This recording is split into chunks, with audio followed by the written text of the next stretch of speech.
Go. According to Pierre Thomas with ABC News, at any given time there are at least 25 to 100 active serial killers in the United States. And over 76% of the world's serial killers live in the United States right now.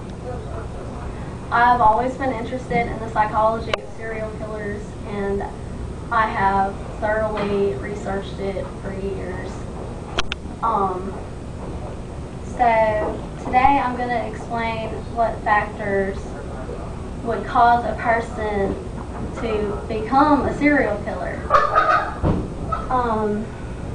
So serial killers might actually have a predisposition to be that way.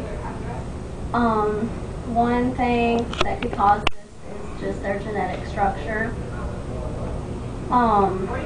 Genetics obviously will structure or play a part in how your brain will be structured and your personality. So another thing that we found is that this gene is the MOAA, or it's called the warrior gene. It is linked to violence and aggression, and when coupled with environmental factors such as like a traumatic childhood or something like that, can cause a person to become a serial killer. So another factor in the psychology of a serial killer is the brain structure.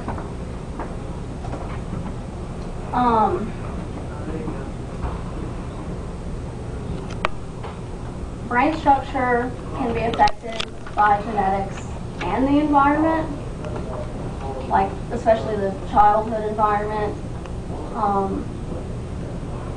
It can affect parts of the brain that have to do with emotion and social activities, by damage by injury, or just being born that way because of your genetic structure. You can have parts of the brain that are smaller or bigger or just that don't work.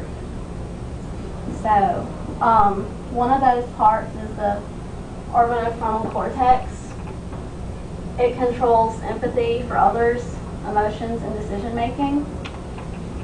So if you're born without that part of your brain working, it often affects the amygdala also, and that controls emotions and social connectivity.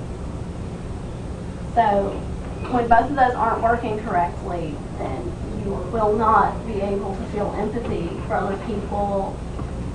You just can't see the social things going on around you. You can't tell their facial expressions. So in the Serial Killer Files by Harold Schechter, he says brain scans performed on severely abused children found that specific areas of the cortex related not just to intelligence but to emotions never developed properly, leaving them incapable of feeling empathy for other human beings. So that's how the environment can also affect how your brain is structured.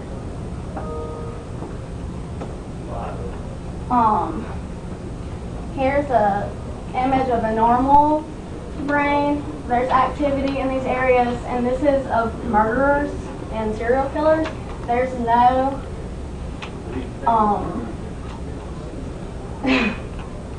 there's just nothing going on here. It's just not working. So the third component is childhood environment. A traumatic childhood can structure the brain and feel no empathy.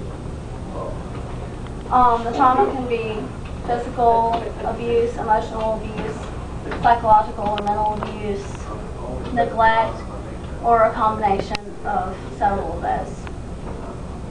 It's usually all three things combined, the genes and the brain structure and the childhood, that make a person like this. It's not usually one thing, they all work together in conjunction. So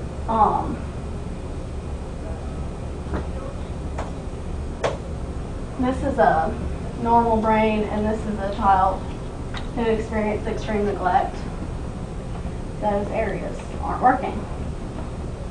Michael Newton says, all agree that disruption of bonding may produce a child or adult incapable of feeling sympathy, affection, or remorse.